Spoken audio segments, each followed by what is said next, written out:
able to move better on their ease of doing business, and therefore continuous exchange of thought, continuous tendency to reform, undertake such structural reforms which will make a big difference is something which Prime Minister Modi has never forgotten. And I would just put across to you that even during this pandemic, when we were trying to ensure that nobody goes hungry, everybody gets their due, deliveries are made at their doorstep, and money is given to people in their bank accounts and so on, even as the priority was on that, enough and more work was done in consultation with stakeholders, all through video conferences and so on, even during the lockdown, and very many big-time announcements on reform, structural reform, have all been made during this period. That is, even when the challenge of the pandemic was before us, we ensured that we used this opportunity to come up with some of the major structural reforms which have waited for decades, opening up agriculture, allowing farmers to choose who they sell their product to at what price.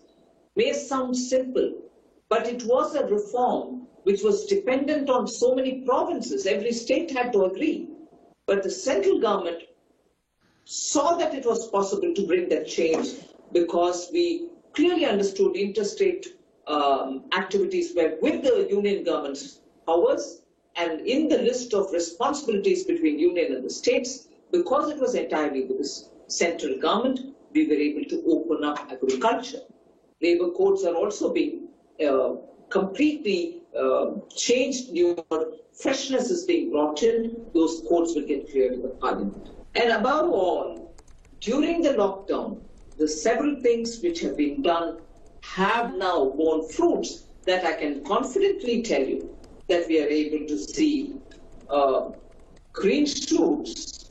And you might say it's a bit too early to say that, but the indicators that are before us are very, very clear that the power consumption has increased, toll collection and the roads have increased.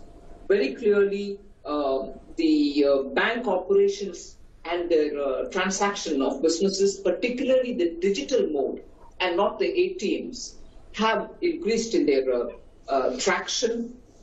Very clearly, these are signs. The PMI managers index is also improved. So I can see that the stimulus that we gave, which has touched about 10% of the GDP, has actually made a big difference for companies which want to come out of the lockdown and the effects of the lockdown.